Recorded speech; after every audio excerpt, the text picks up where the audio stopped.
kukabidhiwa kwa kituo hiki na kukamilika kwa kituo hiki kwa ufadhili wa CRDB kupitia shirika la THPS ni mafanikio makubwa sana katika mkoa wa Shinyanga, kutokana na kwamba waraibu wa dawa za kulevya walikuwa wanapata shida kubwa sana katika kupata huduma hii, ambayo huduma hii ni muhimu sana kwao katika kuwaondoa kwenye matumizi ya dawa za kulevya na kuwarudisha katika jamii, ili waungane na jamii, waungane na serikali katika kujenga uchumi wetu na kupambana pia katika kuhakikisha kwamba wanasaidia vijana wenzao ambao bado wako kwenye matumizi ya dawa za kulevya ili watoke huko.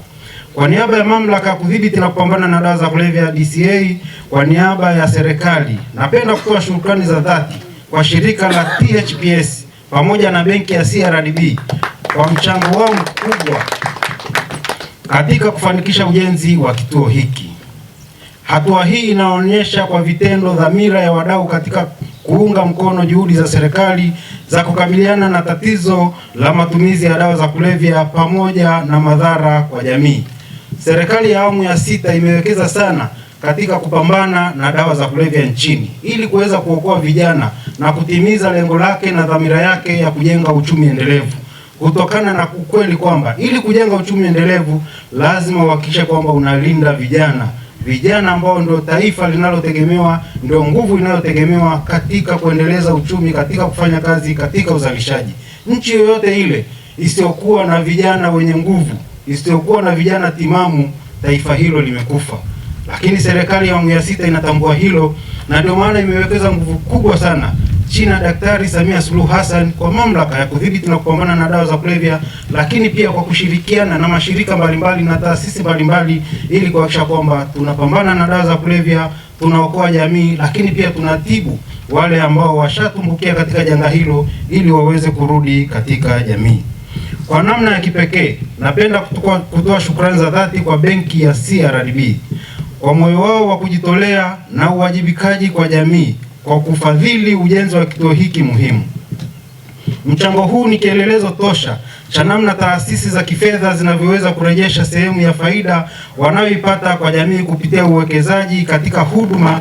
Hatua hii si tu kwamba imeokoa rasilimali za serikali, bali pia imechangia moja kwa moja kuboresha afya na ustawi wa wananchi.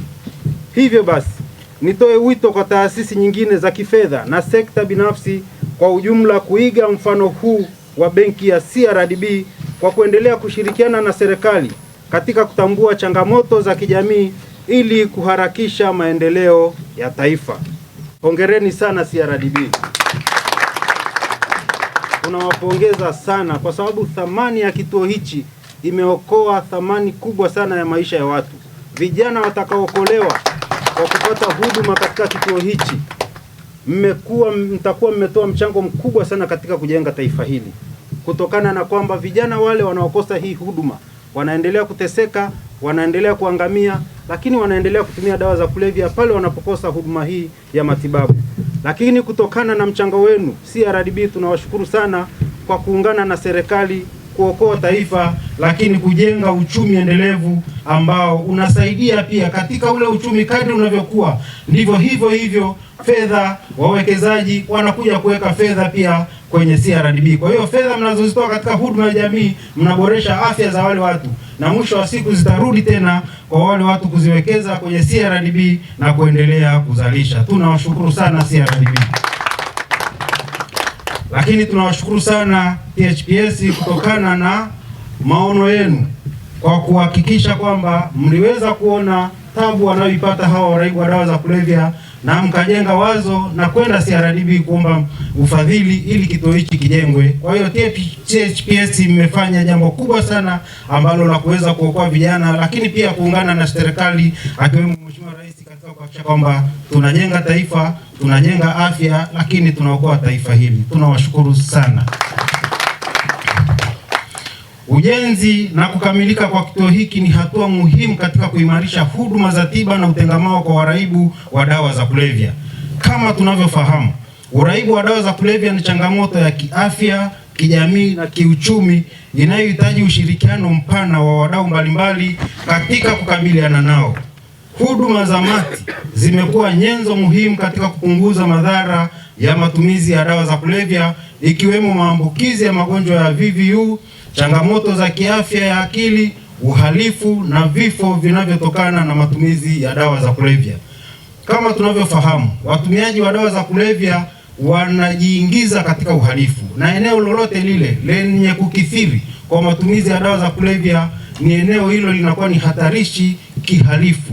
Wahalifu wanakuwa ni wengi, lakini wahalifu wanavyokuwa wengi pia wanadororesha uchumi wa eneo hile, kutokana na kwamba wanakuwa ni wezi, vibaka, na wanaweza pia kufanya wawekezaji washindwe kuwekeza kutokana na uhalifu kukithiri katika eneo hilo. Lakini wanapopata huduma kama hii, wanarudi katika jamii, wanarudi katika tabia njema, wanashirikiana na jamii katika kukuza uchumi, lakini kubwa zaidi katika kukuza usalama wa eneo husika. Kwa hiyo tunawashukuru sana CRDB na THPS kwa ushirikiano wenu na kuweza kupata kituo kama hiki. Kutokana na hichi kilichofanywa hapa, mmeshiriki kwa asilimia kubwa sana katika kuhakikisha kwamba tunalinda usalama wa mkoa wa Shinyanga, lakini tunalinda uchumi wa mkoa wa Shinyanga pamoja na taifa kwa ujumla. Tumia fursa hii pia kutambua mchango mkubwa uliotolewa na THPS kupitia ufadhili wa PEFA katika kuendesha kliniki za mati za Bagamoyo, Kibaha, Tumbi na Tanga Bombo hadi tarehe 31 Disemba 2025.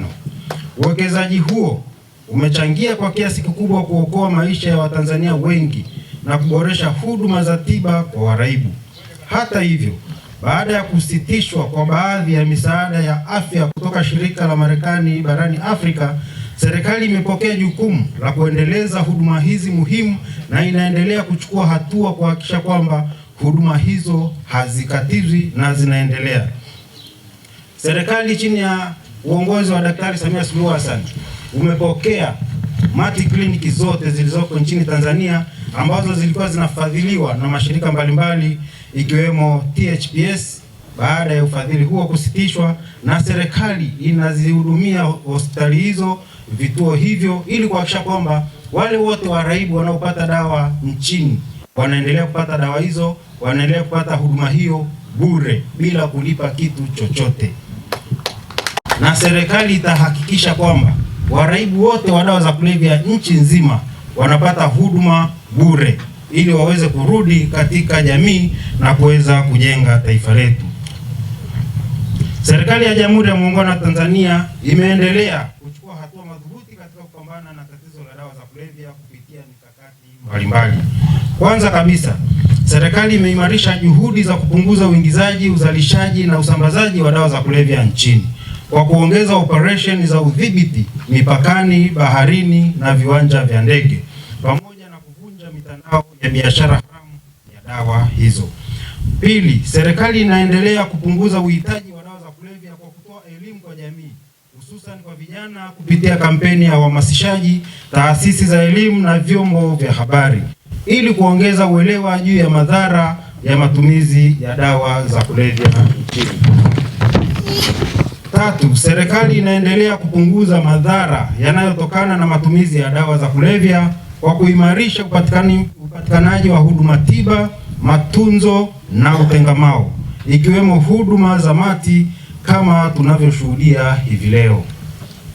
Nne, serikali imeendelea kuimarisha ushirikiano wa kikanda, kimataifa ili kuhakikisha kwamba nchi nyingine na taasisi za kikanda na kimataifa zinaendelea kukabiliana na tatizo la dawa za kulevya, lakini pia kupata taarifa, kujenga uwezo na kuratibu mapambano dhidi ya biashara haramu ya dawa za kulevya. Na nchi yetu Tanzania ni miongoni mwa nchi zote duniani ambazo zimeungana kwa pamoja chini ya shirika la UNODC ili kuhakikisha kwamba tunapambana na dawa za kulevya dunia nzima, ili kuhakikisha kwamba tunaokoa vijana wasijiingize katika matumizi ya dawa za kulevya. Wale ambao wameshajiingiza waweze kupata matibabu, lakini kuhakikisha kwamba dawa hizi hazipatikani kirahisi. Napenda kuwafahamisha kuwa kliniki hii inayokabidhiwa leo inakuwa ni kliniki ya 22 ya mati hapa nchini. Mara tu baada ya makabidhiano haya, timu ya wataalamu kutoka DCA kwa kushirikiana na Wizara ya Afya itakuja hapa kutoa mafunzo maalum kwa watumishi wa afya watakaohudumu katika kituo hiki ili kuhakikisha kwamba kitaanza kutoa huduma rasmi kwa ufanisi na kwa kuzingatia viwango vinavyotakiwa.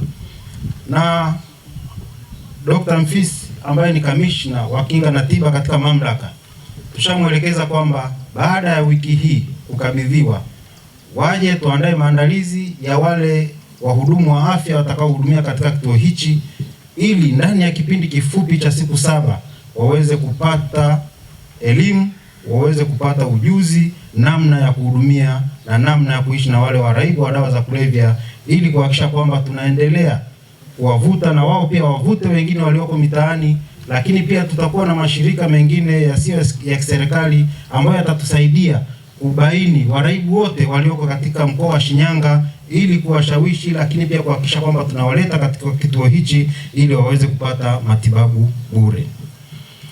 Pamoja na vituo hivyo vya MAT, serikali ya Jamhuri ya Muungano wa Tanzania kupitia mamlaka kudhibiti na kupambana na dawa za kulevya inatekeleza mradi wa ujenzi wa kituo cha utengamao cha kitaifa katika eneo la Itega jijini Dodoma. Kituo hiki kinatarajiwa kutoa huduma za utengamao pamoja na programu ya mafunzo ya amali yatakayowawezesha waraibu wa dawa za kulevya kurejea katika jamii wakiwa na uwezo wa kujitegemea. Serikali ya awamu ya 6 baada ya kuona kwamba waraibu wa dawa za kulevya wanapotoka katika sober house, wanapotoka katika MAT kliniki na kuacha dawa za kulevya, wanaporudi mitaani wanajikuta kwamba hawana shughuli ya kufanya.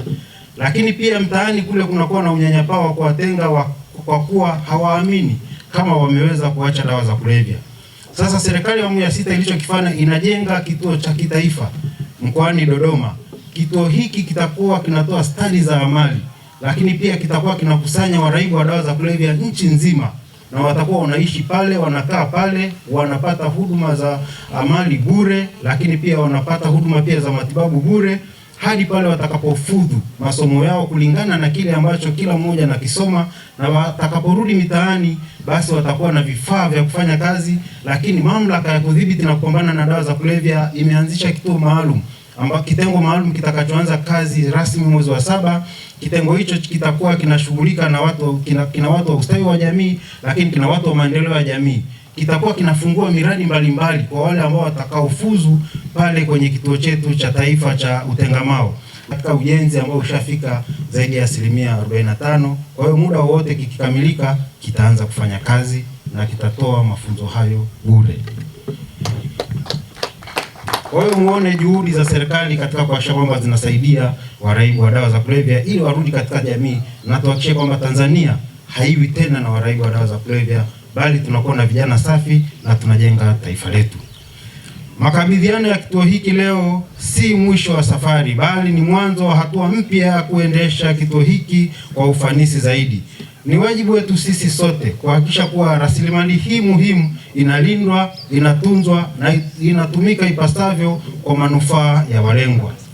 Aidha, napenda kutoa wito kwa jamii kuondoa unyanyapaa dhidi ya waraibu wa dawa za kulevya na badala yake kuwapa ushirikiano na msaada unaohitajika ili waweze kutumia kituo hiki kurejea katika maisha ya kawaida na yenye tija kwa taifa. Naomba nitoe rai kwa wadau wengine wa maendeleo, sekta binafsi na mashirika mbalimbali kuendelea kushirikiana na serikali katika kupanua huduma za tiba kinga na utengamao kwa waraibu wa dawa za kulevya. Kwa mara nyingine tena, nawashukuru sana THPS na benki ya CRDB kwa mchango wao mkubwa kwa serikali kwa kuweza kupata kituo hichi. Serikali inathamini na kutambua juhudi zao hizi. Waraibu wa dawa za kulevya mara nyingi wanakuwa wasipopata matibabu kama haya wanakuwa ni tatizo mtaani, na serikali inalitambua hili kutokana na athari kubwa zinazotokana na matumizi ya dawa. Tumeimarisha sheria yetu ili kuhakikisha kwamba wale wote wanaofanya biashara ya dawa za kulevya wanachukuliwa hatua kali sana, ili kuhakikisha kwamba tunaondoa kabisa tatizo la dawa za kulevya nchini. Na adhabu yao sasa hivi imepitishwa kwamba yoyote anayeuza dawa za kulevya kifungo chake ni kifungo cha maisha. Adhabu inayofuata ni kifungo cha miaka 30. ili kuhakikisha kwamba tunapunguza au kumaliza kabisa tatizo la dawa za kulevya. Na sasa hivi kulingana na operation tulizozifanya, dawa za kulevya aina ya heroin, cocaine, methamphetamine zimepungua sana nchini, au naweza kusema hazipo. Kwa hiyo nadhani hata hawa vijana wanaotumia dawa za kulevya waliokuwa wanatumia heroin na wanaojirunga ni shuhuda.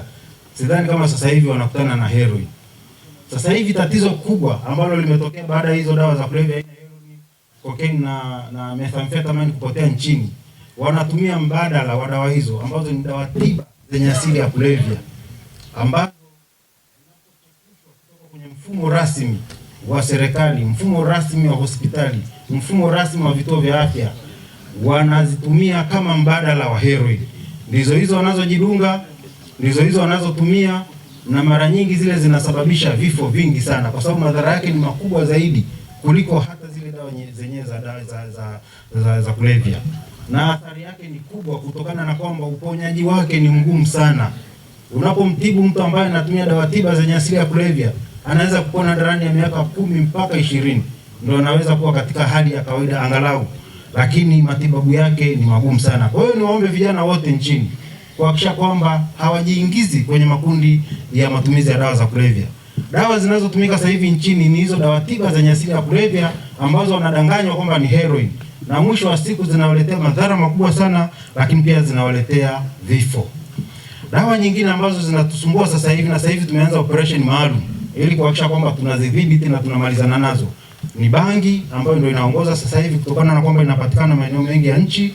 Iko mirungi ambayo mara nyingi inapatikana nchi jirani, lakini pia Same mkoani Kilimanjaro, na operation kule zishaanza ili kuhakikisha kwamba tunatokomeza zao hilo.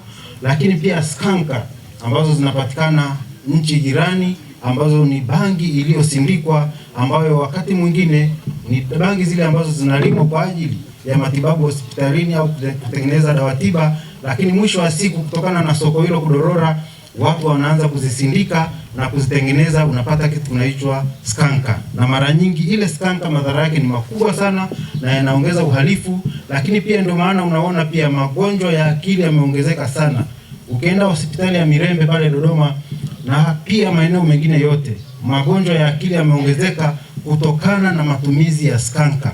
Skanka ni bangi ambayo THC yake, sumu yake ni 60 mpaka 40. Unaanzia 40 mpaka 60. Lakini pia mazao yale yanayotengenezwa na skanka kama vile pipi, biskuti, juisi, keki na vitu vingine vyote, THC yake inafika mpaka 90%. Wakati bangi ya kawaida ina 3 mpaka 12, na ukikutana na kile kitu cha Arusha chenye kina mpaka 25. Sasa hebu angalia, kama skanka ina 40 mpaka 60, mazao yake yana mpaka 90%. Nini kinatokea pale? Mfumo wa fahamu unaharibiwa, vijana wanaharibiwa, lakini pia tunaharibu taifa. Hivyo serikali kupitia mamlaka kudhibiti na kupambana na dawa za kulevya imeanza operation kabambe nchi nzima, na nitoe wito kwa wananchi wote watoe ushirikiano kuhakikisha kwamba tunatokomeza zao la bangi, tunatokomeza zao la mirungi, lakini pia tunahakikisha kwamba uingizaji wa mirungi na skanka nchini unakomeshwa, na operations zinaendelea nchi nzima, na tutakuwa tunatoa taarifa. Vijana wengi wanaharibika, watoto wengi wanaharibika. Vijana wanafika chuo kikuu, wengi tunaowakamata sasa hivi unakuta ni wanafunzi wa vyuo vikuu, wanatoka vijijini wanaenda vyuo vikuu, wanajikuta wanaingia kwenye makundi rika, wanapotoshwa kwa sababu ambazo hazina msingi, wanaingia kwenye matumizi ya dawa za kulevya, na wengi wanaingia kwenye matumizi ya skanka, na wengi wanashindwa kumaliza masomo yao. Nitoe wito kwa wazazi, pamoja na kuwalea watoto wetu ili waweze kupata masomo, waweze kupata elimu, lakini tuwekeze zaidi kwenye maadili ya watoto wetu. Tuwekeze zaidi kuwafundisha watoto wetu mabaya yote ambayo wanatakiwa wayaepuke, ikiwemo dawa za kulevya, lakini tuwekeze katika kuhakikisha kwamba wanakuwa na maadili mema. Hawajiingizi kwenye vitu ambavyo vinawaangusha, hawajiingizi kwenye vitu ambavyo vinaharibu maisha yao, hawajiingizi kwenye vitu ambavyo vinaharibu future yao, ikiwemo dawa za kulevya. Tunaweza tukatumia fedha nyingi sana kuwapa elimu, lakini ile elimu isiwasaidie kama hawatakuwa katika maadili mema. Elimu ile inaweza isiwasaidie kama watajiingiza kwenye matumizi ya dawa za kulevya. Kwa hiyo wazazi, tunawaomba, tunatoa wito kwao wahakikishe kwamba wanalinda vijana wao, wanalinda watoto wao. Lakini wito mwingine ni kwa jamii na viongozi wa dini na wanasiasa. Maeneo yote tunapopata nafasi ya kuzungumza, tuzungumzie athari ya dawa za kulevya. Tuwaase vijana wasijiingize kwenye matumizi ya dawa za kulevya kutokana na athari kubwa wanazozipata, kutokana na kuharibu maisha yao, kutokana na kuharibu future zao ambazo zinatokana na matumizi ya dawa za kulevya. Hivyo jamii yote, viongozi wa dini na wanasiasa, tusaidiane wote katika kuhakikisha kwamba tunalinda vijana, tunalinda taifa, watu wasijiingize kwenye dawa. Kwa kituo cha MAT cha Shinyanga kimekabidhiwa serikalini kwa matumizi ya wananchi. Asante sana.